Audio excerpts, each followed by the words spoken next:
Hello? Hello, hello. Okay, great. So at least Is the sound alright? yeah, it's perfectly fine. So Good. for starters, my English is not perfect, so if something is, if there's something you don't understand or such, then just tell me, and I will try to explain The myself in your same, the words. same. Okay. The same. I can say the same about my English. It's not my native language, so if anything is not clear, I can repeat Okay, as many times as it's needed. yeah, sure. Sounds fine. So how are you doing? uh, well, in terms of Shadowverse, not very good, I'd say.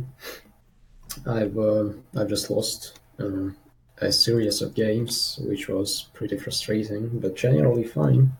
Nothing unusual.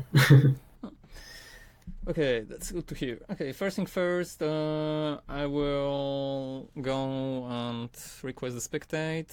So via Steam, yeah, just press the button and wait for your answer there. Also, as I asked before, do you have any list of questions, or you will just do them on the fly, like when they appear during the session?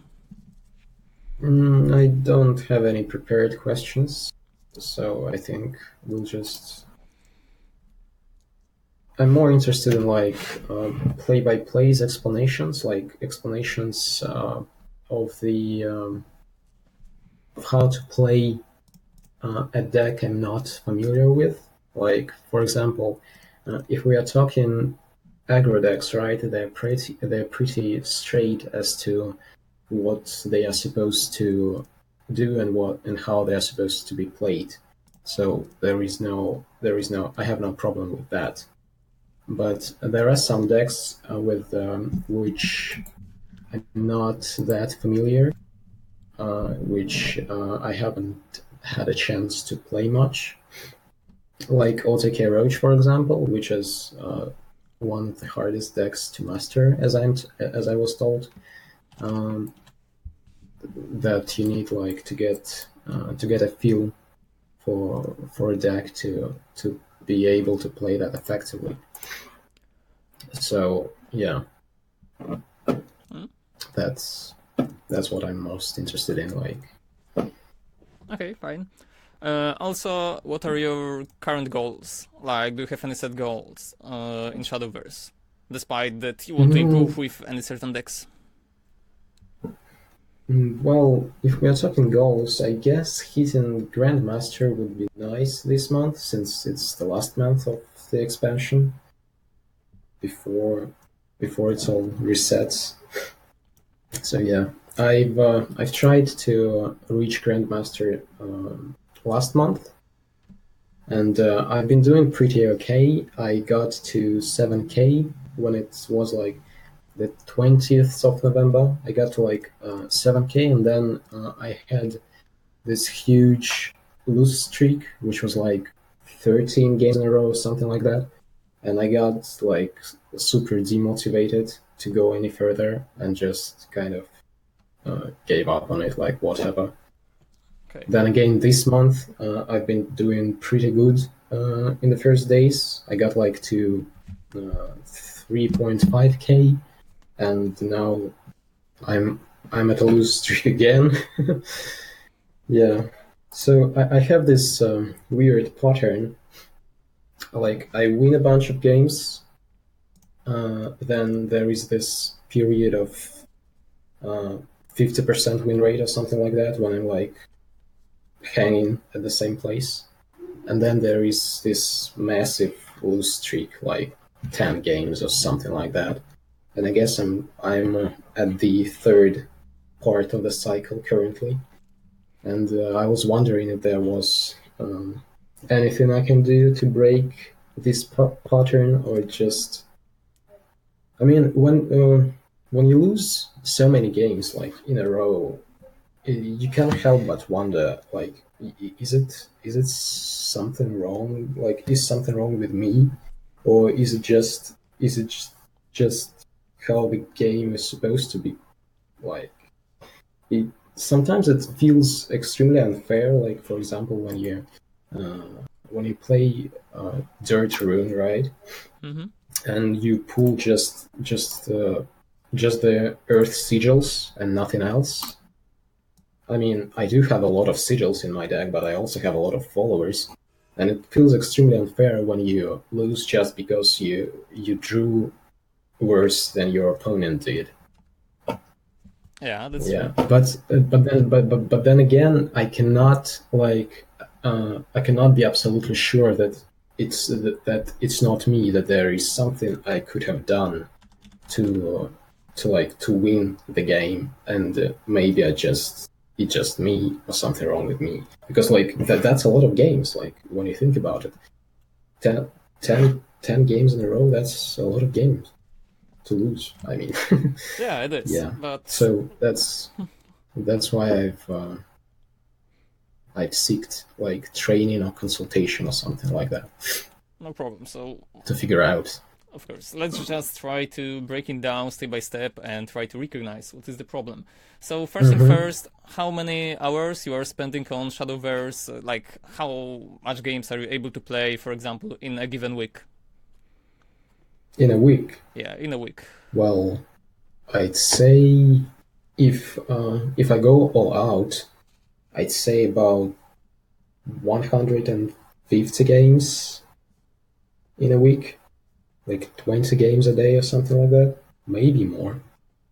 Okay. I've never like counted them, how many games I play.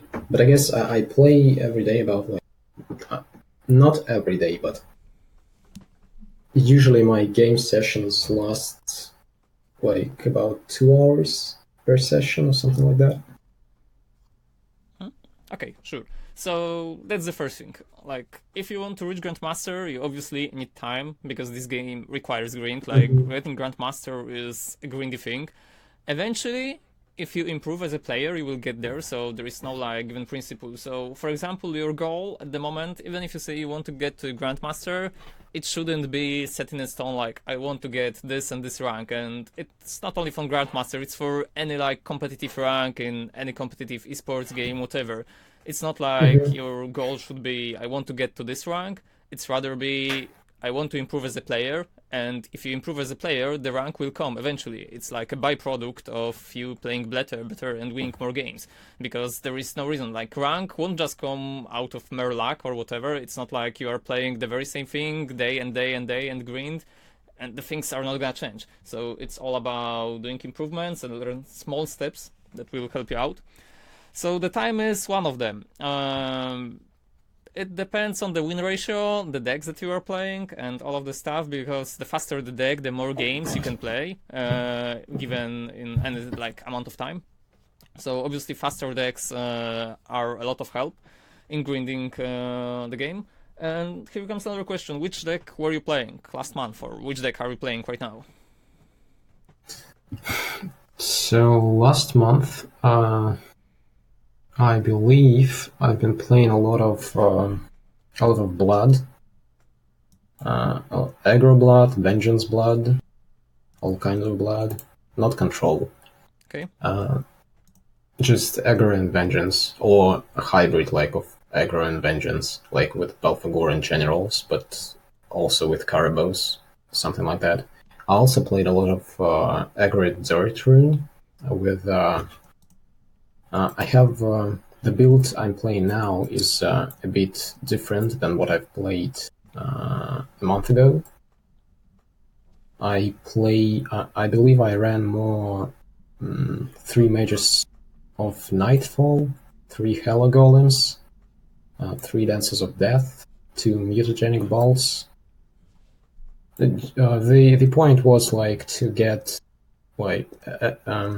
in as much face damage as possible, which is obviously like if you call it aggro, that's the whole point, right? Oh, yeah, that's true. And also I played a little bit of aggro sword, alter and build from time to time. I don't play much sword right now. I don't feel like it's in a good position currently. Yeah, so also right now tried it's to not play proper. yeah. Also tried playing Stormhaven, which which didn't really end well for me. I mean, I couldn't do any good with it.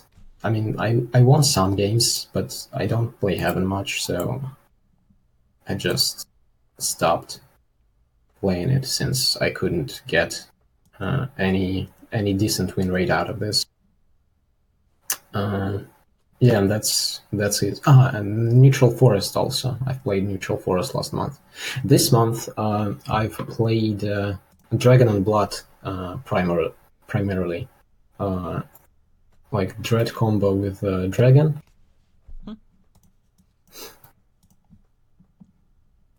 And again, Aggro Blood and Vengeance Blood. This is the build I use for aggro, like pretty standard, with some demonic strikes just for that extra burst damage after dropping Caraboss, for example, to get that damage in. And Vengeance Blood, which is also pretty standard, except I run 2 Soul Dealers here just to get my Devil of Vengeance attack on turn 4 more consistently. Like, for example, if I don't draw Belphegor, but I draw Devil of Vengeance, then I have like a higher possibility of getting it to attack turn 4. Yep, that's true. And so the decks are fine. Like the Aggro Blood, the Dragon, the Genesis combo, these are 2 fine decks. And also, as for decks that will be helpful, I would totally recommend Aggro Blood, because this is one of the most consistent decks out there, in a sense that, well, their Throne is considered a really big hit right now, and I can agree that the Airfright is really powerful, but still, sometimes you will lose games, but I will just come back to this later. You will lose games because of Brick. While Aggro Blood, this is one of the most consistent decks, just because all of the cards in the deck serve the very same purpose. So they are either creatures who deals damage, or they are removals, which deals face damage. So in a sense, you are simply playing creature, and then you are finishing off your opponent with the damage out of hand. So there are obviously more aggro-oriented builds than yours, because, for example, you have Snarling Chase, you have Knight's Horde, Dance of Death. So some of the lists run, for example, 3 Knight's Horde, triple Dance of Death, and no Snarling Chains. Just, for example, the Vampire Prince, the 3 mana 3/2 with Ward. So some builds run that also. And for example, a little bit different package of drops. But whatever, like all of this still serve the very same purpose. It's to burst down your opponent. And because you have so many creatures for every given turn, there is a really rare chance that you will break. Because there is really low chance that you won't draw your 1-drop. Almost no chance at all that you won't play anything on the turn 2, like not drawing a 2-drop when you have like almost, I mean, not almost, but yeah, almost half of your deck is for 2 mana, so you will always draw something. And then again, if we count the 1-drops as ability to play them on the turn 2, it's also like over half of the deck. And they serve the very same purpose. They are just creatures, and that's it.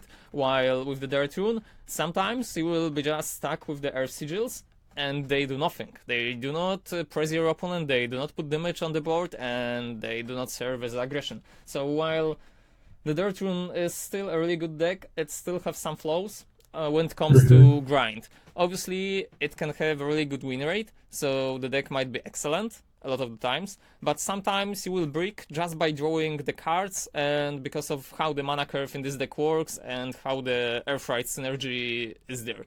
So the games also will be a little bit longer, because you don't have an ability to close out the game in a manner as Aggro Blood have, or as a Dragon Ramp have.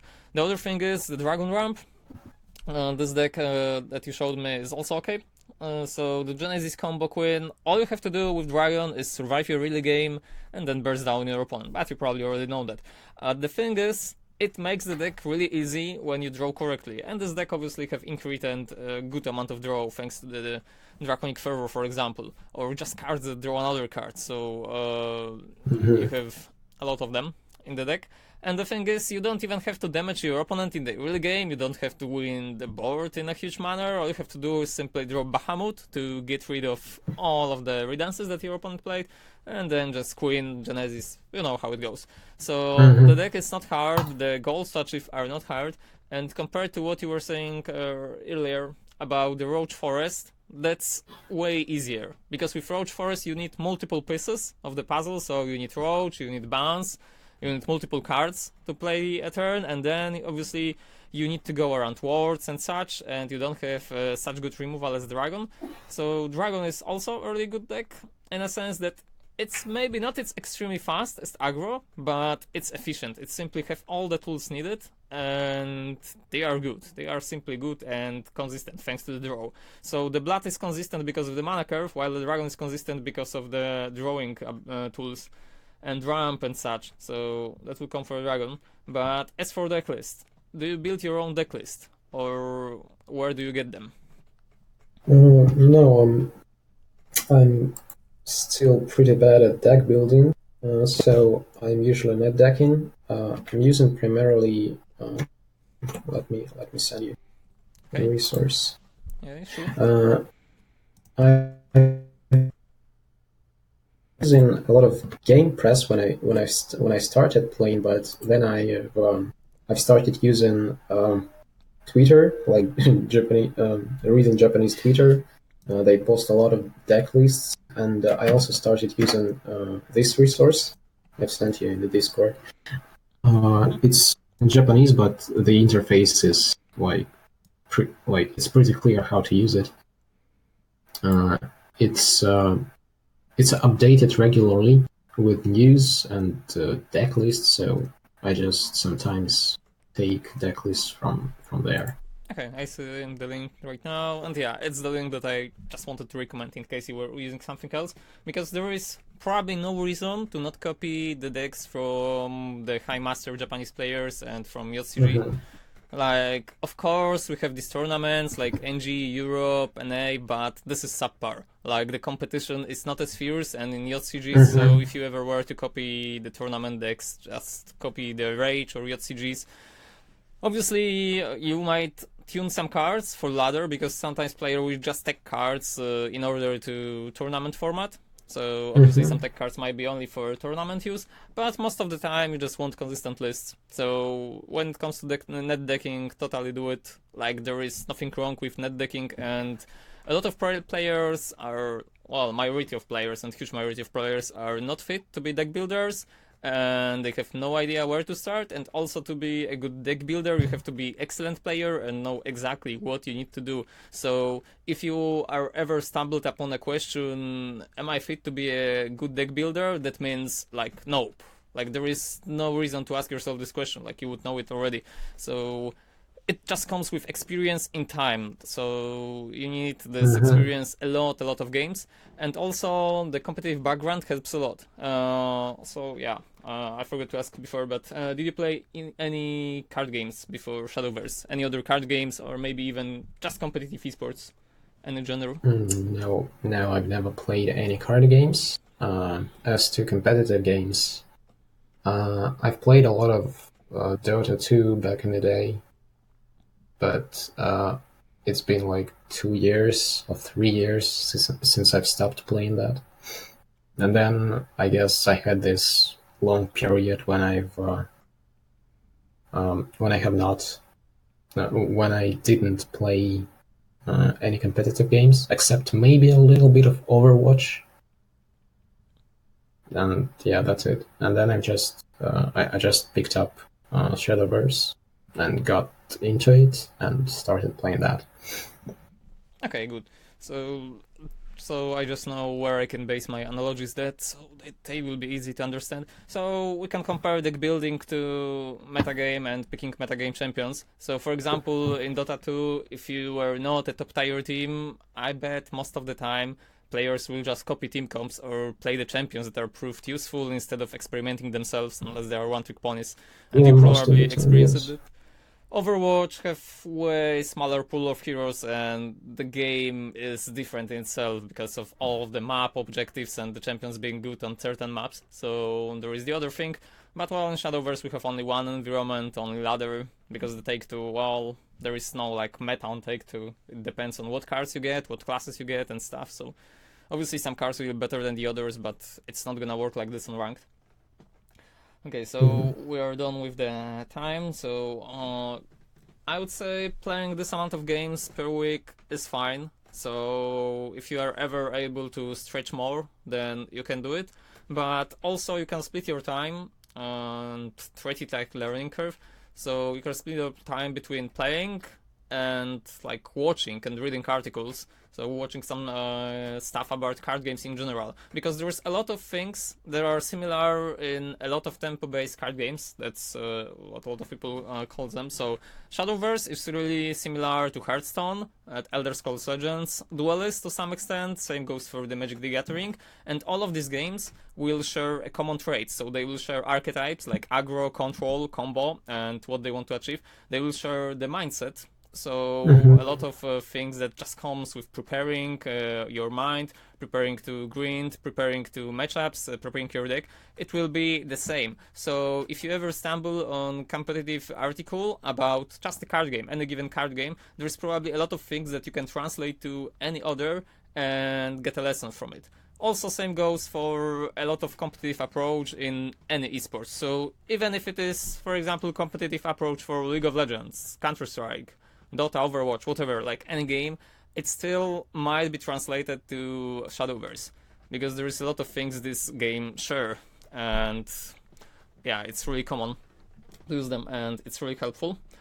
But then again, when it comes to win rate, and like I said, there is these things like you are getting the lose streak, the win streak, you shouldn't care at all. Like, of course, at first it's really hard to get rid of, but it's one of the things that you should get rid, and you shouldn't care. You shouldn't care about the outcome. You shouldn't care about if you won the game or you lost the game, because the thing is, it doesn't matter on the long run. Sure, you might lose like 10 games right now or lose 20 games right now, but then you might win 50.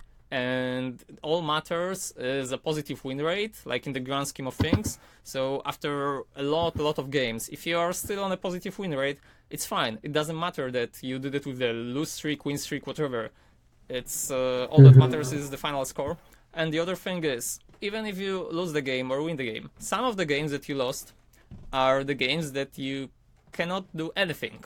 Like, for example, you play at Red Dragon, and you draw like Bahamut, Israfil, Zeus, whatever in your starting hand, and then you draw the next expensive card, and you didn't do anything on the turn 1, turn 2, turn 3, and let's say turn 4 you made your first play, which was bad anyway, because your opponent played card on the turn 1, turn 2, turn 3, and they were beating you down and you couldn't catch up to them. So some games you will just lose because your deck is built like this, or because you won't draw correct cards, and it's the fate of all card games. So if there are things that you have no influence over, because you cannot just read your deck and make it like, oh, I'm gonna draw this, this, and this, well, it's not possible in online card games. In physical, yeah, some players are cheating, but well, when they are caught on cheating, then it has some really bad consequences of them, usually getting disqualified and banned from any given game. But yeah, we are not talking about cheating, but about the things that might be done. So obviously you have no influence over the random things that are happening, and even though Shadowverse do not have this dozen of random, as for example Hearthstone does, it's still a little bit random with some agonists. So Larging Course, for example, is a little bit random, some random effects with damage and such, and obviously draw. Draw is always, drawing your cards is always random, and sometimes even if you play mirror match, your opponent will just draw better. So you don't care, you shouldn't care about things that are random, about the things that you have no control over, and you should care about the things that you could do. So even if you win the game, obviously sometimes there might be things that you could do better, or if you lost the game, there might be things that you could do better, but some lost games will be the games where you did perfect. So all you should care is about whether you made the correct decision or not. Because if you make the correct decision and you still lose, then it doesn't matter, because there are things that you couldn't control. But if you make a bad decision and lose, then of course it's a loss deserved. So because there is only a history of, I believe, 10 games, something like that, in the history tab, So Yeah, I guess, let's say yes. every 10 games, or you should just, when you have the games where you weren't sure what you did wrong or what you did good, you should just, I don't know, type it down in your notepad or just memorize which game it was and just head to the replay and then watch the replay of the game you weren't sure and analyze it. What could I do better? What was the decision at any given point? Or, I don't know, a lot of things that you can analyze from replays and you can learn a lot. Because sometimes people will tilt, sometimes people will not make the correct decisions on the fly, or they will think too fast, and it happens to all of us. So when you are watching the replay, you can have the calm approach and you can look from the other point of view. So analyzing your replays will help you a lot. It's as simple as that. So that would cover the replay, and well, that's probably it. So the only thing that you need for Grandmasters are probably deck, grind, and a little bit of luck. And eventually, if you're making good decisions, if you're playing a correct deck and such, then you will get it. So that would cover this one. And coming back to what you said first, that you want to learn a deck, just send me a deck list. If you can, like a deck code, and I will pass it so I can check which deck you want to play, and we can head to ladder. Unless you have any generic questions right now, then we can just go to the play-by-play.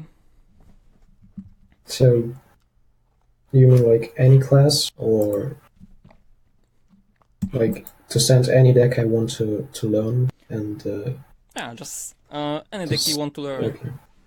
Okay.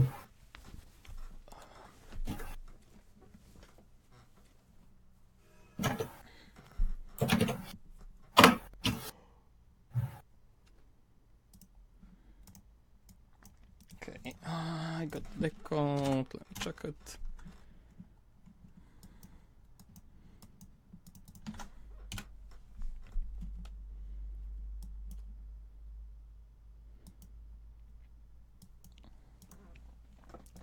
Okay, so a roach. That's fine. So roach is fine, but right now, why particularly roach? Like, is there any reason you just, I don't know, maybe like the deck and want to learn it? Or Yeah, it's one of these decks which I just find interesting, of I don't know, like interesting to play. I'm not sure how to say that. It's just that I've since I have a build for it. Ever since I first built the Altair Roach deck, I've tried playing it. I've tried a lot of times, and my win rate was really bad. Like, it was horrendous.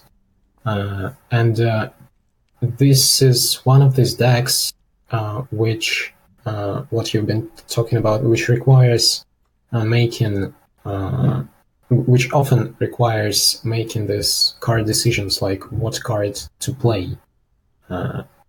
And I just can't help but think that, well, the problem is, with this deck, the problem is entirely, or at least for the most part, it's like my fault that I'm not able to use this deck effectively.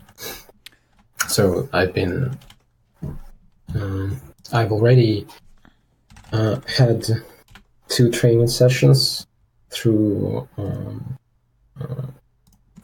the program which you're part of, like, you know what I'm saying, right? yeah, the Kawasaki University. Yeah, I've had, yeah, and it was amazing. I mean, the coach was really good at explaining turns and stuff like that, and we've played some games on ladder, and everything seems fine. Like, my win rate was better, like, playing under his guidance, which is, well, I guess it's just the way it should have been, like, since he is more experienced, I guess, and that proved my suspicion that it just the problem is with me when it comes to playing Roach. But unfortunately, after like session ended, I have not been playing a lot of Roach since I still didn't feel confident enough to play it, and since last month it's the training session was last month, and since last month I was trying to shoot for grandmasters. Like I've tried to play only the decks that I've been that I was confident in, like blood, aggro blood, for example. Like when the deck, which is hard to make a wrong card decision with, and I guess I've just returned to the same to the same point where I started. I mean, not completely the same, since I still remember some things that previous coach taught me, but yeah, I mean, I guess you get the point. I just still feel that I'm not good enough to play that. But then again, I also understand that learning the deck and getting like a feel for it, it comes with experience. But I also do not want to go through that phase of just losing games without gaining anything from it. So I thought it might be more rational to seek guidance once again from a person who is more knowledgeable, who is more experienced, and who is more competent in the matter. Okay, sure. So I got it right now. But so the thing is, and well, that's probably one of the things that will be important right now. So the thing is, if you want to reach Grandmaster, then it's probably better for you to not play Roach. Like Roach is a combo deck. Combo deck is a really good deck for tournaments, for example, because in tournaments you will play like 2 games, maybe best of 3, best of 5.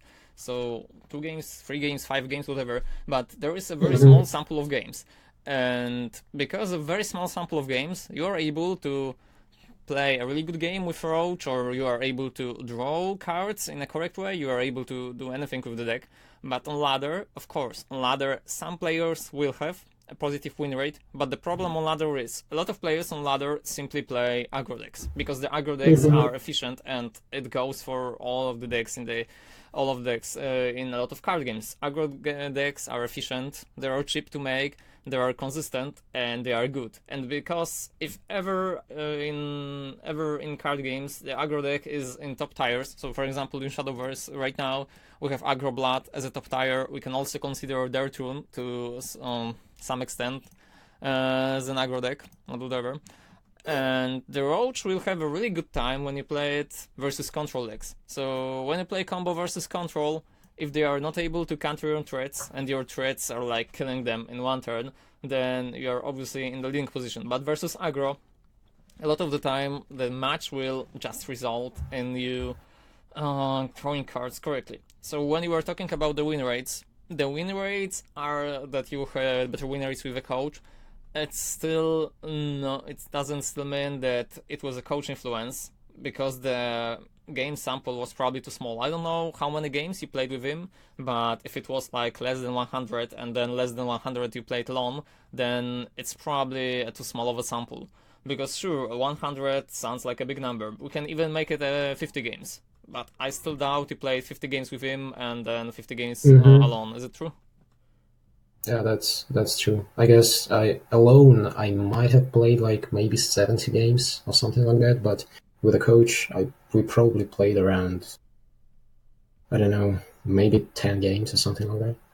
Okay, so it is a really small sample considering the game like Shadowverse, because here we have 7 classes, well, soon to be 8, but right now we have 7 classes, and let's even say that you play 1 match versus every class, that's 7, but most of the classes have double archetypes, also double decks. So for Rune we have Dimension Shift, we have Earth Rune, And for sword we have this mid-range, we have aggro, for shadow we have atomy, well, some people are still playing it, we have mid-range, and for blood we got vengeance, we got control, we got aggro, and so on and so on. So then let's even consider, let's keep it at a small number like 2. So considering every class would have 2 archetypes, that means it's like 14. So it's 14 matches alone to play one game versus one archetype. So once again, of course, decks will be popular and whatnot, but still, that proves that it might be a small sample, because sometimes you will get your favorable matchups, sometimes you will get matchups that are not favorable for you,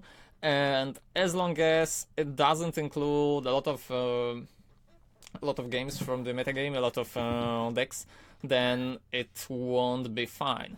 The other thing is, on ladder, like we already established, sometimes you will brick because you won't draw correct cards. And Roach is one of these decks that won't help you climb. This deck won't help you climb at all. Of course, you can learn it if you just want to play a deck, that's fun. But the thing is, we are getting new class, we are getting rotation. So with rotation coming up, unless you are gonna play an unlimited, I believe it was called, the deck will still change, because some cards won't remain in rotation, and obviously we'll get new cards, and new cards might change how the deck is gonna be played. So for the month of December, I would simply recommend you this in case of Forest. If you want to play it, you can simply play it and just remember all of the lessons that you had, and I can give you some tips. But this deck is simply not fit for ladder. So if your aim is to get Grandmaster and you want to get better, then it's better to do it with the decks that are consistent. Like, let's even analyze what the Roach consists of. What you can do on the turn 1. Most of the time, nothing. What you can do on the turn 2. If your opponent did not play something, then you have Sylvan Justice, some builds have Wood of Brambles, but these are still not the plays that influence the board. And this deck requires you to have answers for your opponent's threats, and if you ever find yourself in a position when you cannot answer the threat of your opponent, so if you cannot kill his units, or if you can't develop something on the board, or if you don't draw your bounce back, obviously with 6 bounces, that's really hard to not get it, but sometimes you just won't get your bounce for Roach. Sometimes you will just draw the cards that won't help you, so assuming you will have your Elvish Princess Mage, you will have Angel of the World, Cassiopeia, Irene, bounce, whatever, but you don't find Goblin Mage, or you don't find Fortune Hunter Fina, or the other Roach, then you won't be able to kill your opponent, and you are just hoping that you will draw all your combo pieces. While, for example, for Dragon don't care, because Dragon will eventually either ramp up and beat you by resources, because Dragon have a lot more drawing ability than the Forest, or, for example, Aggro Blood. Aggro do not care which card are you gonna draw, as long as they fit the mana curve. So with Aggro Blood, you will simply play your card, play your card, play your card. Most of the time you don't care which card is it, as long as it serves the very same purpose of either going face or trading. So yeah, it's basically, we can go Roach, that's not a problem, but it's not gonna help you in either getting better, in either getting Grandmaster, and well, the deck is gonna change. Obviously, we can say that a lot of decks are gonna change, but Roach is just a specific deck. So the aggro decks will remain the same. No matter what is gonna happen to the game, what cards are gonna be released, aggro decks will still go with the very same curve, so they will just play creatures, play some removals or damage dealing spells, and that's it. Ramp Dragon will follow the very same principle. They will ramp up, play big threats, because when you ramp, you obviously connect all of the big cards with the ramping abilities, and then try to kill your opponent with simply outspacing him with the play points. While the combo Roach, currently this deck was adding a little by little some cards from every expansion. It was adding up. Right now it's probably in the final form before the new expansion is reached and the unlimited is released with rotation, but the deck is still very specific. There is no other combo deck like this in the game, because it's like class variant. You require Roaches, and there are no cards like Roach in another deck. For example, we can say Aggro Sword and Aggro Blood. They are really similar, in a sense that Aggro Sword plays creatures and attack your opponent's face, and Aggro Blood also plays creatures and attack your opponent's face, while you cannot say that any deck plays out like OTK Roach. Of course, Dragon combo to some extent might fit the role, but it's just not the same it requires less combo pieces, and it's more consistent. So that's about the dragon. And what about Stormhaven? Storm is fine. So Stormhaven is a fine deck. The problem with Stormhaven is sometimes it will just break to itself, because Stormhaven requires you to put up a force on a different turns, but the deck by itself is fine. So if you're having a perfect curve, the Stormhaven is just an okay deck. Because the problem with the Stormhaven is you have to kill your opponent most of the time by force, so you have to do it by your creatures, and you don't have too many answers for creatures with words without your Evo points. So Priest of the Cudgel sometimes is an answer, some decks play Dance of Death, Dark John is also an option, but the Stormhaven simply do not have these cards like, oh, deal damage to the face, like Aggro Blood. So Razorry Claw or Demonic Strike, they do not have these cards. You have March Hearty Time, but once again, that's counting on the Evo point. On the other hand, you have Garuda, so you can play Stormhaven, and as a Stormhaven, as a deck, if you are feeling good with it, then it's a really fine choice. The thing is, it requires you to be a little bit lucky. Like, that's the problem with the deck, because if you don't draw the correct cards to play, so if you don't draw creatures on the turn 2, if you don't play Minu or Heaven Hunt or Beast Colaria, then it's gonna be hard. Because if you don't, because your 2 drops, some of them are not helpful. So you're not playing Dogma on the turn 2. Sometimes you will play Blackened Scripture on the turn 2, but sometimes when you're going as a player number 1, you will play nothing on the turn 1, your opponent will play nothing on his turn 1, and then, for example, you have only Blackened Scripture, which you cannot use. So this is like breaking a little bit. But then again, if you go perfect curve like 4, 5, 6, then this deck is really good. Bad point of the deck is obviously lack of comeback mechanics. So sure, you got your amulets, but your amulets are slow. It requires a countdown to calm down, and then you can attack. While with Blood and Dragon, you have storm creatures, like right off the bat. So you put them and attack them immediately. While with the amulets, your opponent can prepare for them. Obviously, there are not a lot of things in the game that can exile amulets, or banish them. Yeah, banish is the terminology in Shadowverse, so get rid of them without killing them. But all in all, it's okay. Like, it's still better in terms of grinding, in terms of playing games, than the Roach.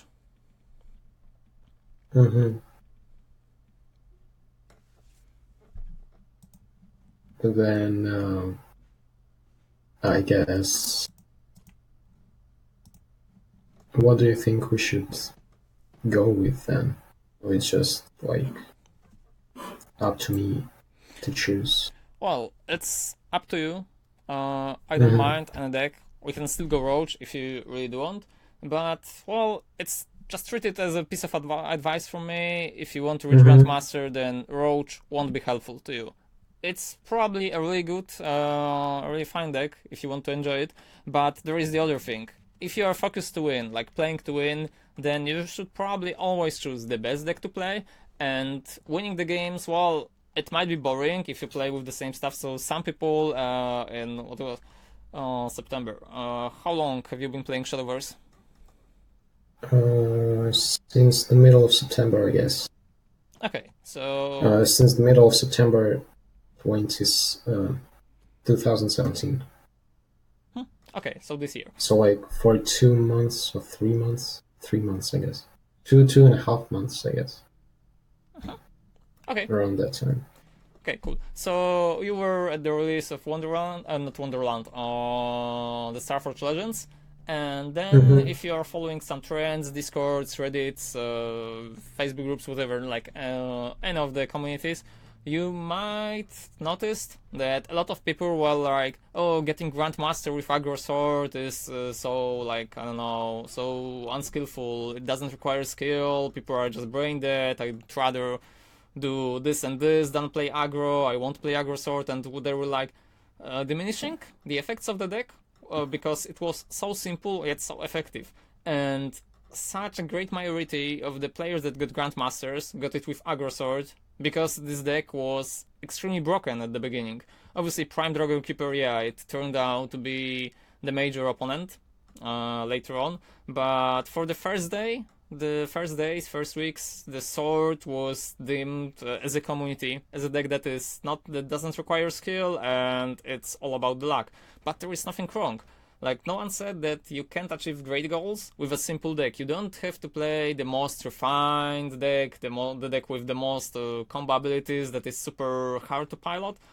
There is no principle like that. You can achieve it with a simple yet effective decks, and that's what the aggro sword was. It was simple, effective, and it required you to just draw correctly and have established things what to do in any given matchup. So in any matchup you would just set up your goal, like I want to do this, this and this, and I want to pressure my opponent in this way.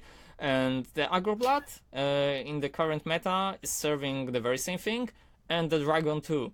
So these decks are simple yet effective. They do not have these amazing combos like, let's say, I don't know if you ever met the deck, but there was like Conjuring Snowmans, the rune deck. Oh yeah, I've had a chance. I've had a chance to play against that, but like probably only like 2 or 3 games I've encountered that type of deck.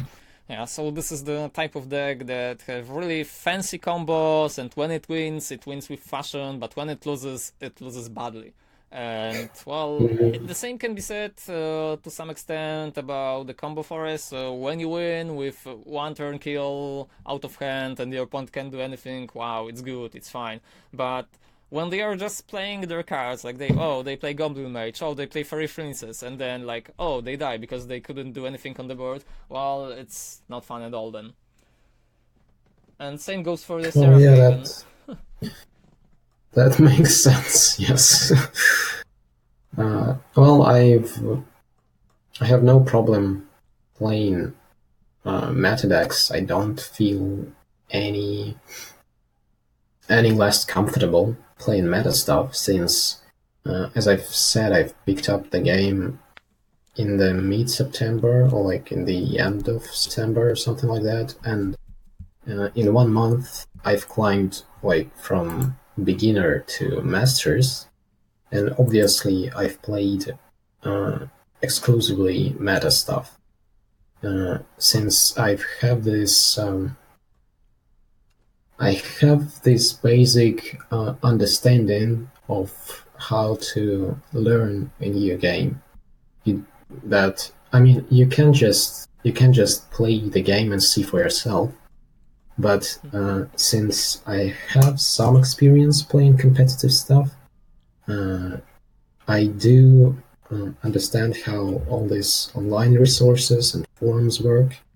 So if I know how to learn basics effectively, I'd say.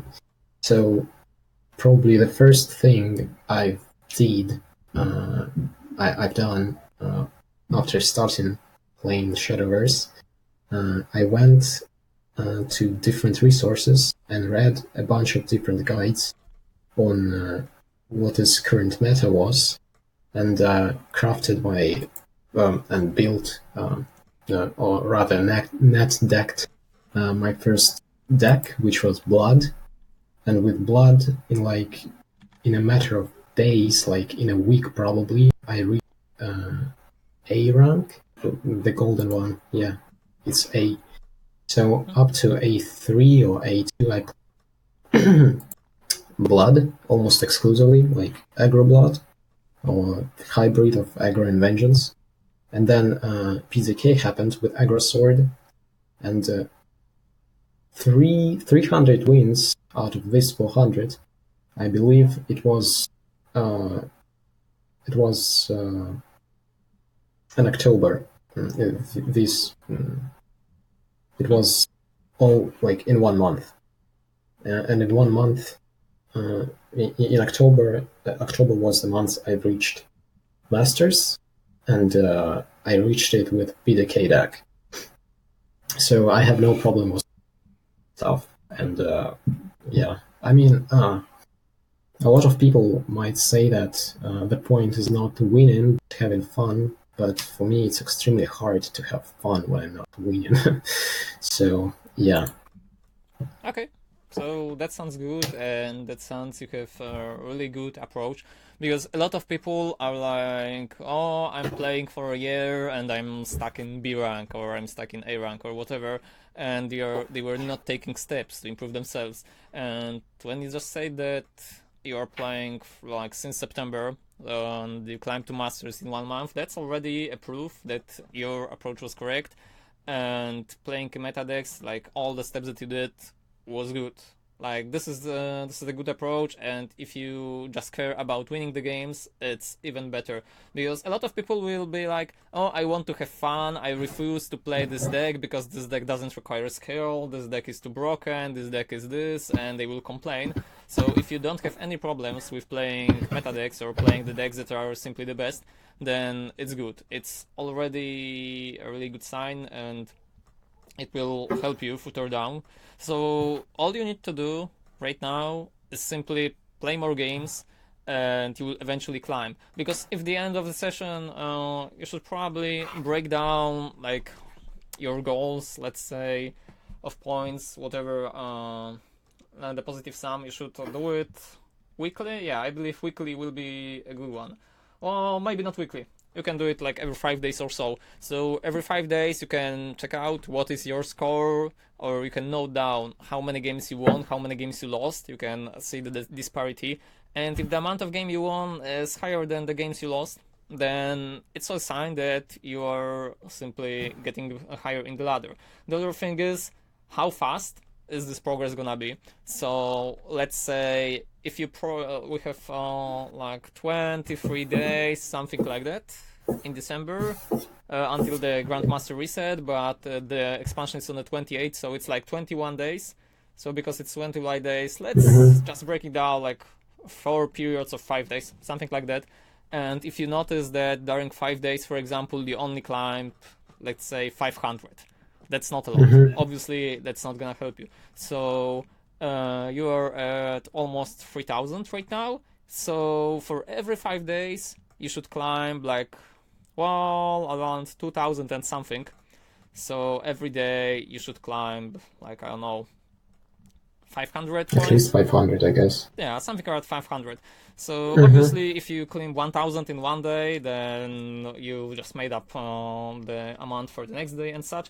So it will just make it faster. But climbing 500 per day is not impossible. It simply means going 5-0, for example, or even 4-0 if your opponents are higher MMR than you and you're getting plus 150.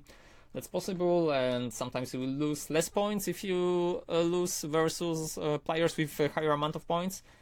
So this is totally doable, and if you're breaking down just into this simple amount, so let's just say 500 per day, it's not a problem at all. Like 500 per day, it's gonna be in 20 days, it's from 0 to 10,000, yeah, it would be that. So because you're at almost 3,000 right now, you require even less at the moment. So that shouldn't be a problem as long as you win more. So, but what in case when you're on the losing streaks, like you said right now? Well, that's why you should break it into periods. And in this given case, 5 days. Because sometimes there will be days where everything goes wrong. So everything goes wrong, you are losing game after game, you're getting tilt, well, people are naturally getting tilt. Some of them are less likely, some of them won't notice. But obviously the morale, the mentality is kinda getting lower when you are on a big losing streak and you're like, oh, I'd really like to win or such. A lot of people are like, I need to make a comeback win, and that's not a good sign. And also, if you ever feel that you are affected by that, so if you start to complain that you are on a losing streak, or you have these thoughts that make you feel like, oh, you feel bad because you lost so many games, then just stop playing. There is no reason to not play when you are not in your best, when you are not focused, and it's just better to not play any games than to grind, let's say, 50 games while being distracted by something, by just not focusing entirely on the game. Because if the goal is to win, obviously you're gonna be the best shape, so focus entirely on the game, focus entirely on all the stuff that's happening, on the turns that you might do, on the turns that your opponent might do, all of the actions. So if you are gonna commit to playing, then just set off all of the distractions, just try to focus entirely on game, and it will help. It will bear results on the long run. I think this stuff is already obvious to you, and you are doing it, but well, it's just a good reminder that you should do it.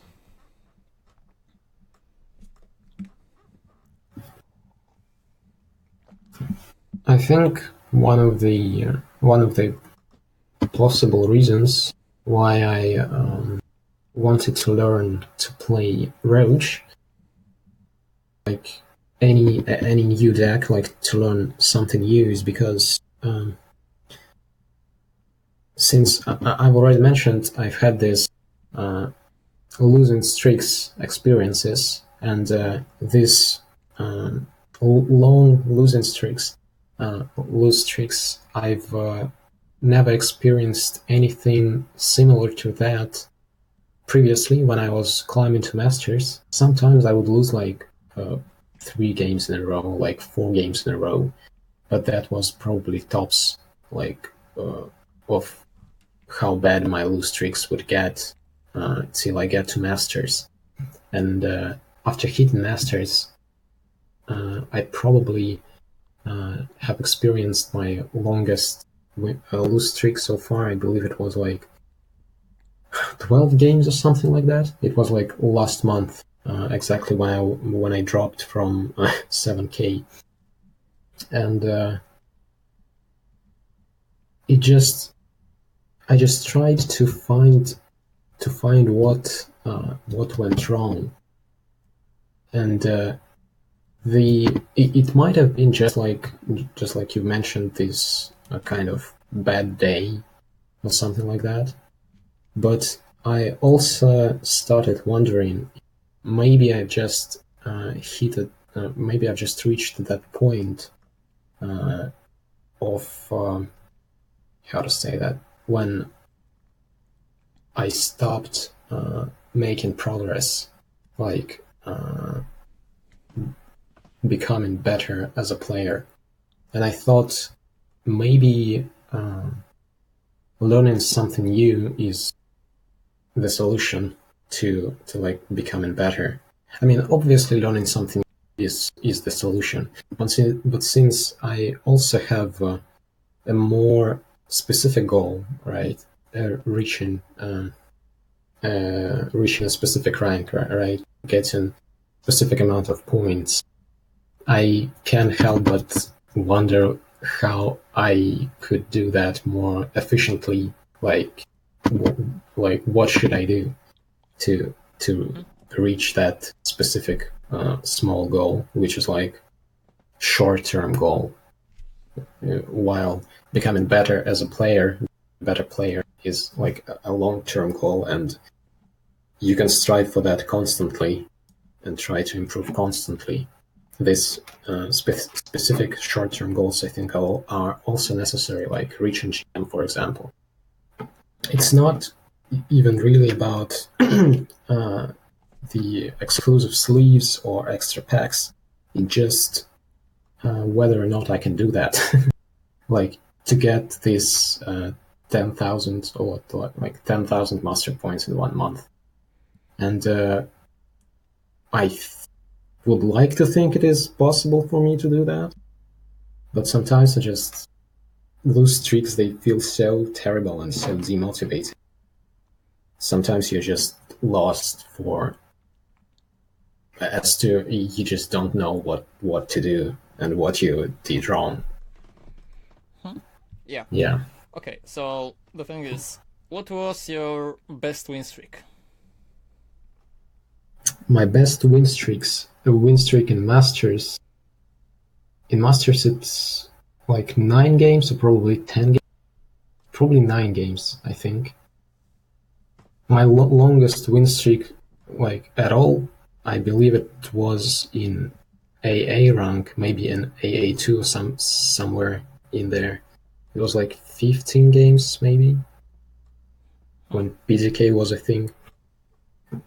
Okay, so that's like really simple. So you see, you remember these win streaks, you remember these loss streaks, and sure, it's fine to remember these numbers, but I already told you at the beginning, you shouldn't really bother by the loss streaks, because the fact that you reached, if I recall correctly, 7,000 something like last month.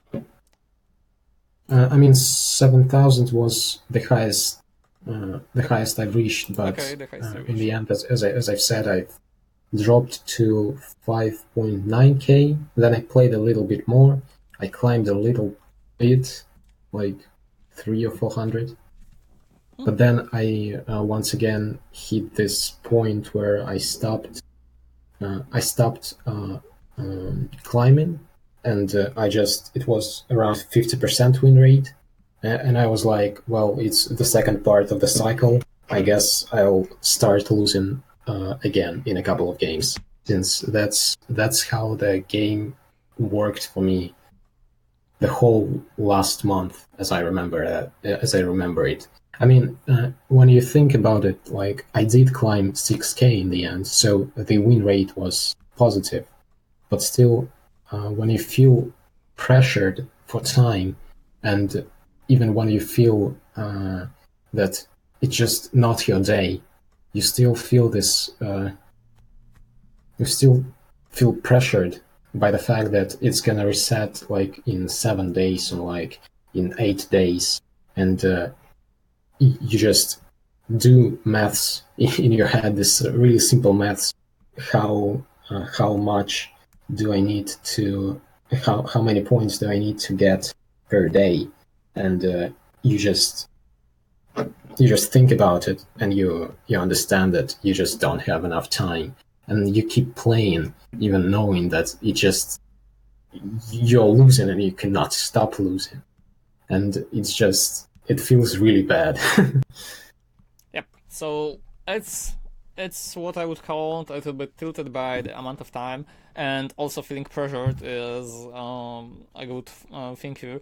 So the point is, that's just because it's setting your goals on Grandmaster, and that just shouldn't be a goal. So improving first, then you will get Grandmaster. Because when you said that you felt pressure by the time, it just all adds up. So you feel bad when you realize you don't have enough time, you feel bad when you lose the game, you feel bad when you get a lose streak, and it all adds up. So obviously you might not notice it, but a lot of these things will and might influence some of the playstyle. It might influence how you're gonna play out the game, how you're gonna play out the turns.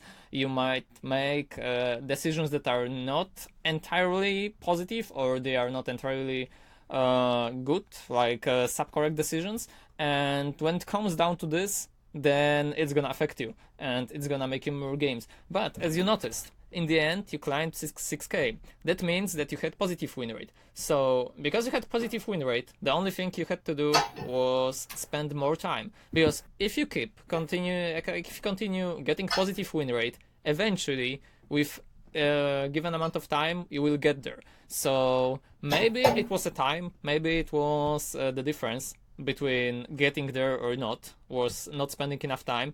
Because, well, some players will get it fast, some players, well, they will spend a lot of time, because that depends on the meta game, on the deck they choose, on how fast they are processing the decisions, how fast they are making their plays, on their opponents, and all of the distractions. But anyone can reach Grandmaster with a positive win rate.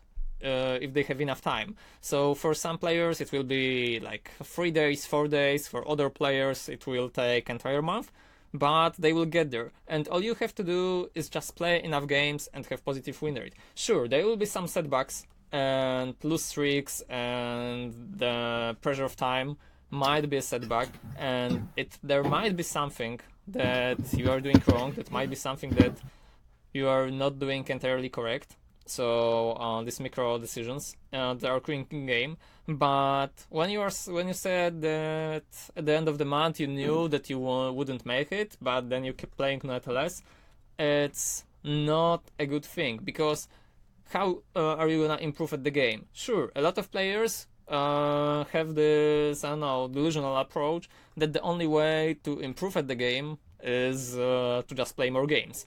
which is totally not true. Because even if you play, let's say, 100 games, 1,000 games, 10,000 games, whatever, and if you keep repeating the very same mistakes, then it's gonna take you nowhere. You're simply just playing more with the same principles, with the same mistakes, with the same mindset, whatever. So there is a lot of things that might change, but the fact that you register it for the uni program is already showing that you're putting this additional step to learn something, which is good.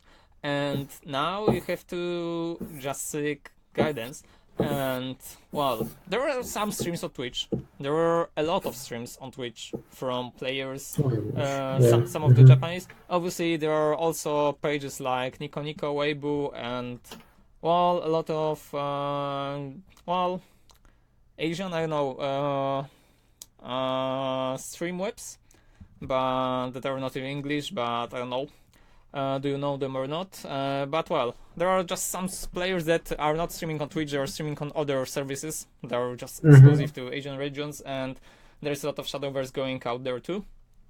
So the thing about that is simply you can find any player in Grandmaster that is playing the deck that you're playing, and just see how he's making his decisions, why he's making plays like that. Obviously, if they are explaining their turns, then it's even better, because then you can get basic understanding. But even if they are not talking, you can still see the moves they did. So in card games, it's really simple. It's not like when you're playing when playing in Dota. Sure, it's not the same thing to just pick the very same champion as your I don't know, desired player does. So a pro player plays champion A, you pick a champion A, and you expect to do the very same thing. No, it's not like that, because you need macro, you need micro, you need movement, you need to move correctly on the map, grant objectives, and obviously a team play. While in card games, there is only one player, and it's you. You don't need reflexes, you don't need fast reactions. All you need to do is just making decisions and playing cards, which is easy, and it's really easy to copy from other players. So that's why the streams in card games, especially the players who explain stuff, but even if they are not explaining, then it's still okay, are a really good source of knowledge. So sometimes, instead of playing more games, you can just devote yourself to watching streams if you have ability, and also reading some articles. Maybe mindset is a problem, maybe you have something blocking you. But I cannot judge it right now. There is like no way at the moment. You have to realize it yourself. But yeah, it just comes with experience. So right now, all you have to do is to devote yourself to playing, like choose 2 decks.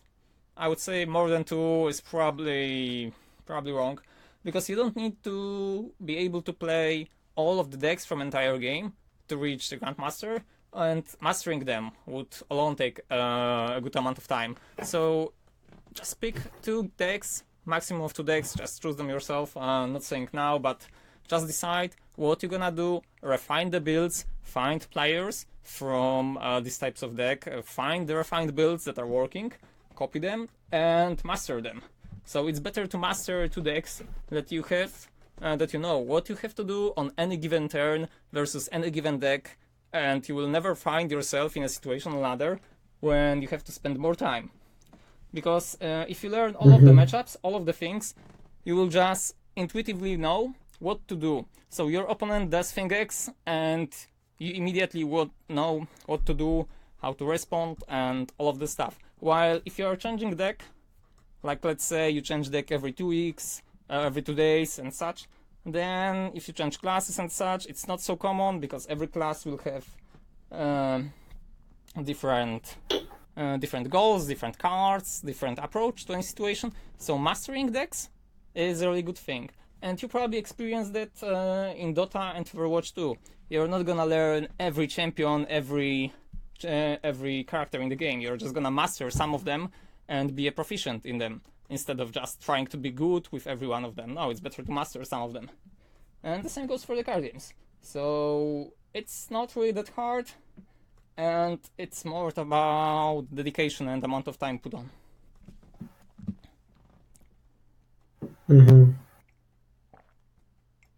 Well, I mean, choosing a deck wouldn't be a problem. And about streams, it's something that I've been doing for quite some time already. I watch primarily.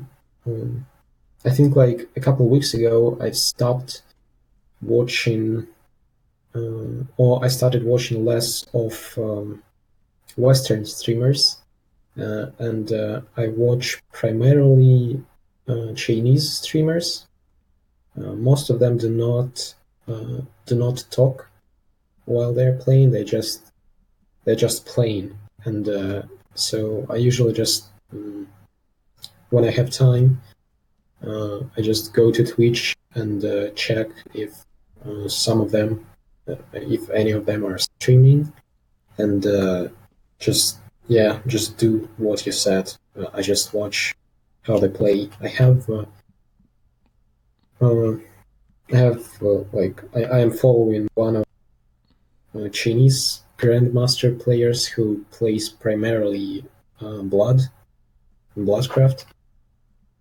and since Bloodcraft is also one of my favorite classes to play, and one of the classes I've played a lot, I also watch him play and watch what he does, how he builds his decks, and in fact, both of my blood decks, like Vengeance and Aggro Blood, they are by streamers, by Chinese streamers. This one is by Sharpedo, you might have heard about him, and this one, I do not remember by whom it is. Okay, so it's fine. So it's really Yeah. good that you already taken these steps. So just continue doing so. Obviously, if you are able to find some that are explaining the moves, then it's perfect. Because it's easier to learn when someone is saying, I'm doing this because of that. So I'm playing this card because this, and this might happen, and this, and this might not. But well, with some decks, you can just judge by yourself and analyze. And also self-learning, self-improvement is a really good thing. So you can just stop on a replay when you are analyzing your own replays and just think about all of the possibilities, and when something turns out wrong, you can always think to yourself while analyzing the replay, how could you prevent that? What could you do differently? And then when you are in the very same situation on the next game, like versus the same class versus same deck, you will just think to yourself subconsciously that this scenario that led you to lose on the previous game might appear right now, so you might try to take countermeasures. And the thing about rankeds is, in tournaments, most of the players play to not lose, because there is this different approach in card games. Sometimes it's, it can be translated to a lot of esports, but in card games it's just because of how card games work. So of course you can win the game, but not losing the game is not the same as winning the game. Of course they are determined by the same goal, so your opponent lost, but the fact that your opponent lost, it doesn't lead to the same, and how it's done. So let's say that you have two options in the game. You have the options to play passively, and in tournaments a lot of players do that, so they will go for the safe plays. So that's like playing to not lose. They are playing that they are safe. They will play a card that will guarantee that they will survive, they will get another turn and such. But there are also plays to win. So there are some plays that will be greedy. So you're like, okay, I will play this card, and there is 25% that my opponent will not have an answer, and if he does not have an answer, then I will win. If he does have an answer, well, then I will be in a hard spot, and it will be hard for me to come back, but I want to risk it. So that's like playing to win. Playing to win would mean getting some greedy moves that will eventually lead to your victory if the circumstances are ideal, if your opponent does not have some things, and if you have some cards or follow-ups that will help you. While playing not lose would simply mean playing safely and making sure that you will survive, but they are not leading to your victory. So for example, setting up appellitals, and that's something that should be played on ladder. On ladder you should take more greedy approach most of the time, because it will pay off eventually. So sometimes you have an option to defend yourself. For example, when you are playing Dragon Combo, you have an option to defend yourself, to make sure that you survive 2 turns, or you can go face and then you are gambling that you will draw your one out on the next turn, and if you draw it, then you are gonna win. Sometimes you're just gonna go face and just hope that you will do it. And the same is about Aggro Blood, and it's even more relevant about this deck, because this deck have a lot of out-of-hand damage. You have, in a lot of versions, you have Demonic Strikes, Razorry Claws, Blood Wolves, Dance of Death, Karabos, to some extent it's also 1 point of damage, but well, 1 damage is not that much, but it's still a lot. So in this kind of deck, you can risk your plays and just gamble that you will be able to draw the additional piece that will lead to your victory. On tournaments, on the other hand, you're rather likely to defend yourself, to make sure that you're not gonna die, because tournaments nowadays are like single elimination, some of them are double elimination, but well, single elimination is still more common. So you're just entitled to not lose and make it safe. On ladder, it's better to make these greedy plays because of the sheer amount of games you are playing. If you are playing, let's say, this 150 games per week, then if you risk in, let's say, 20 of them, because not every game will have a risky situation, let's say, well, 10%, let's say 10%, so 15 games. If the 50 games will require a greedy play out of you, and let's say 8 of them will pay off, it's still more, so it's like 8 to 7. So yeah, you will probably notice it yourself, and when you have the ability to do so. So just play more games, try to take greedy approach, and also you might notice it, so you can pay attention when the next time when you are watching your streamers. Probably they are doing the very same thing, so where they are presented with two options, one safe and one that's risky and greedy, they probably gonna opt to go for the greedy version, just because of the sheer efficiency.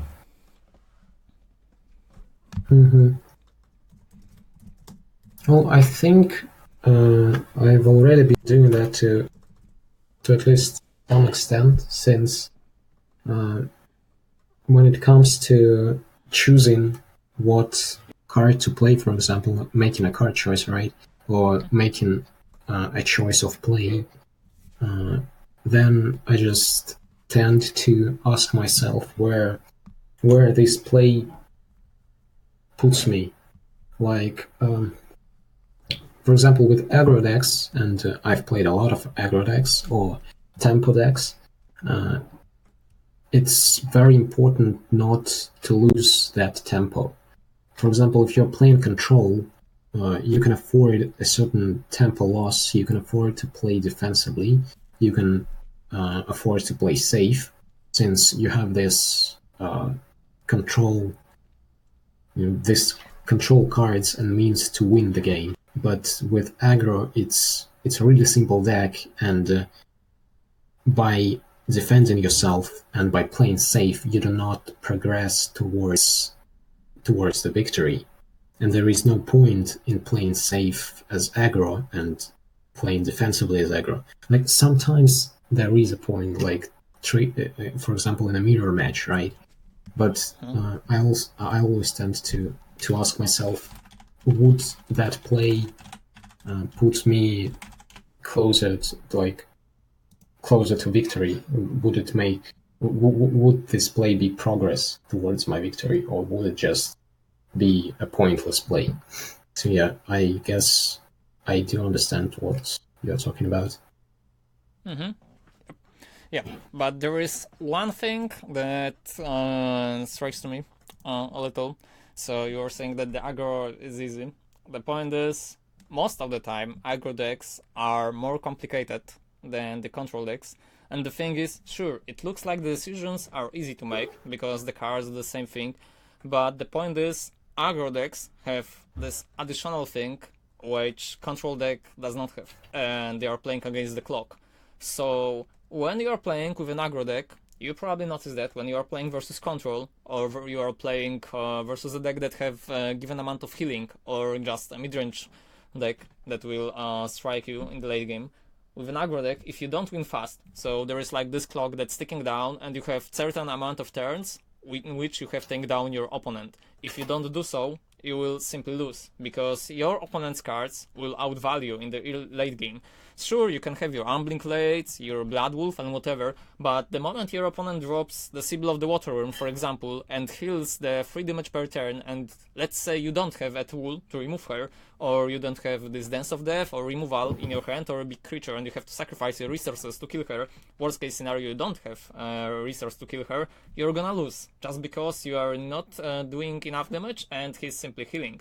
So he's outvaluing itself. And that's what the control the midrange does. They do not need a clock. They can win in any point of game. Because the aggro cards, they are fine and they are tempo, but you have to use them wisely in the early game. So the point is, if you are playing aggro and you miss some damage, so let's say you play suboptimally, you lose 1 damage on the course of the game, this might be this 1 point of damage that is gonna cost you a game. While when you are playing midrange, or you are playing control, let's say this Genesis Dragon, or you are playing, let's say, midrange Shadow, if you lose 1 point of damage in the early game, it doesn't matter on the long run, because you're gonna win big, win with your brick creatures, or with a board presence, with whatever.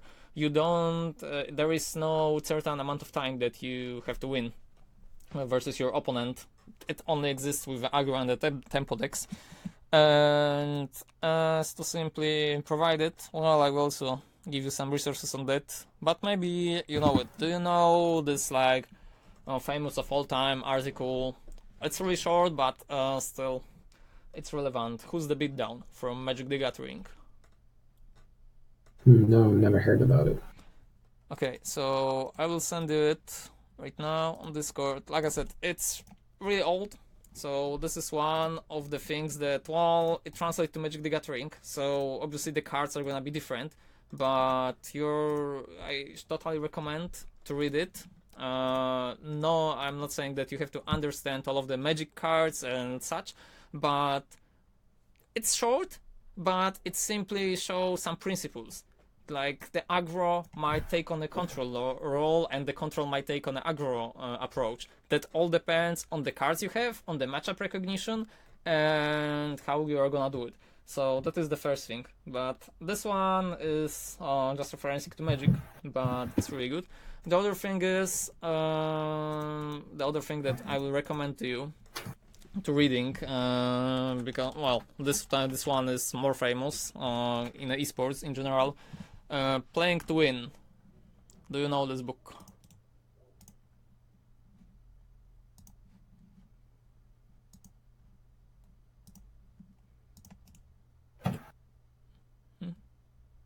Yes, no, or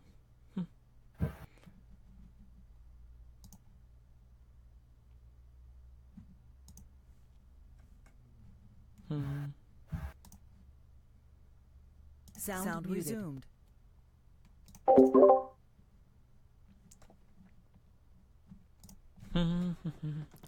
Hey, can you hear me? Or something? Yeah. Oh, okay. I guess I do hear you. Okay. I thought something's wrong. So, did you heard about the book Playing to Win? Yeah, I've heard about it, but I've not read it. Okay, Haven't read it.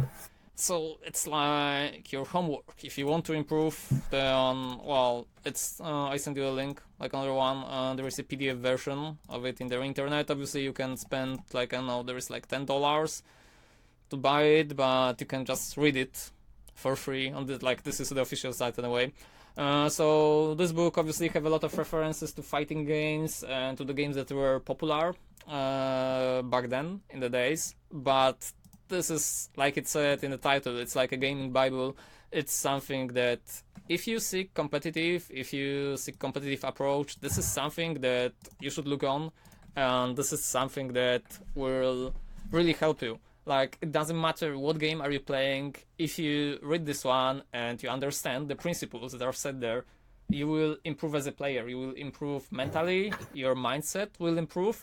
Well, all you have to do is simply just use the advices that are there, because they are simply showcasing what are your goals if you are playing to win. Like, it doesn't mean that you're gonna have fun playing the game, but like I said, it's just about winning. And if winning is the only factor that you care about, then this is the perfect example of how it should be done. So this is more of a mindset, but this is just gonna help.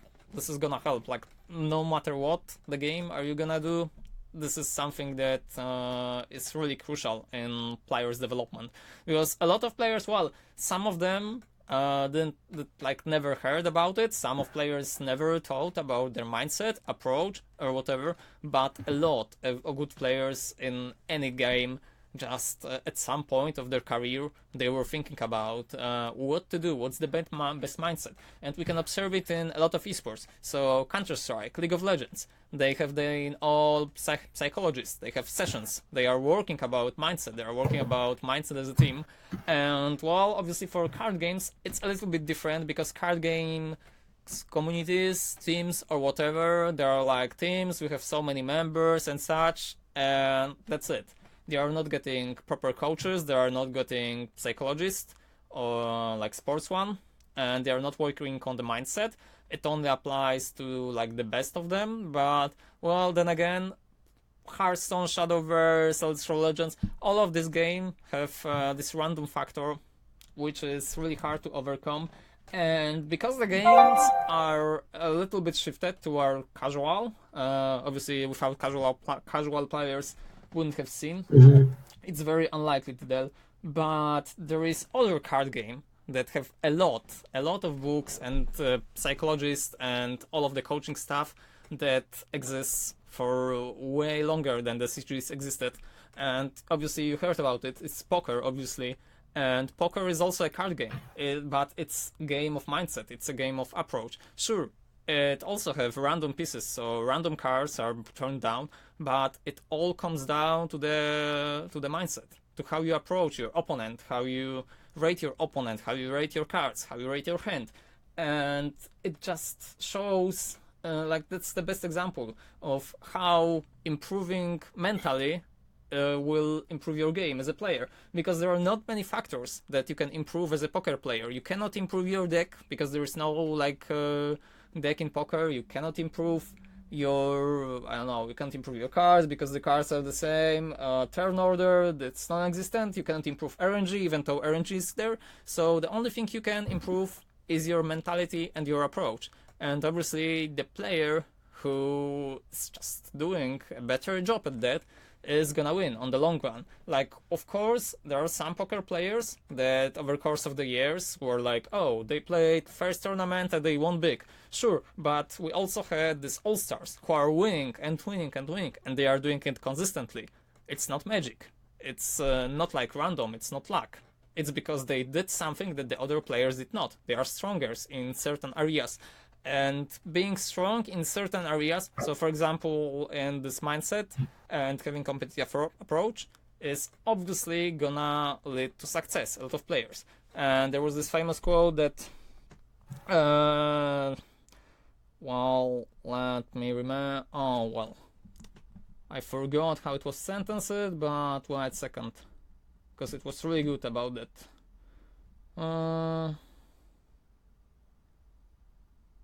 Oh yeah, that there are times when working hard may not be enough, but those who succeed work hard, and it's really true. A lot of players, and like majority of them who succeeded, they did work hard, they worked their ass off, and they were doing a lot of things that the other players were not. So sometimes you are doing all of the efforts, and in the end it will not pay off. But if you don't do it, then well, nothing is gonna happen, nothing is gonna change.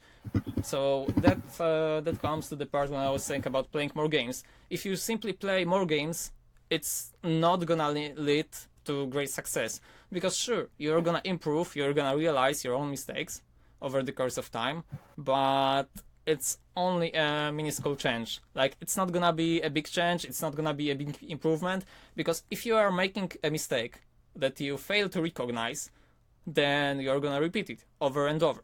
So that's the part where watching the streams comes helpful, because then when you are watching them, you might notice, this player is doing something different than me when he's in the very same situation. So then you are thinking to yourself, why he's doing that? And if he explains, fine. If you are able to write to them and they are able to respond, then it's even better. If not, then well, it's not quite that, but well, you might realize by yourself why he's doing so and just notice the difference. So that's the thing about improving. And well, just to sum it up, I totally recommend reading this book. Like, this is gonna take you on really next level when it comes to mentality. Okay, I'll keep it in mind.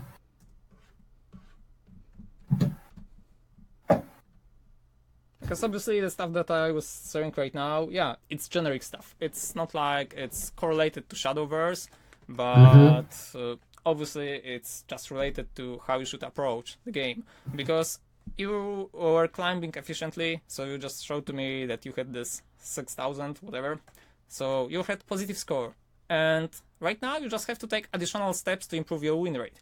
So you're not gonna improve your win rate by simply playing more, because if you're playing more, you're probably just gonna have the very same win rate, and you're just gonna climb in the very same manner, unless you understand the decks properly. So the step is here to just take a good approach, spend a good amount of time on playing the game, and a good amount of time of watching the streams, the players who are playing the very same deck, and just understand, just master the deck. And then the win rate will improve. Like, that's the key here. Okay, thanks for the insight.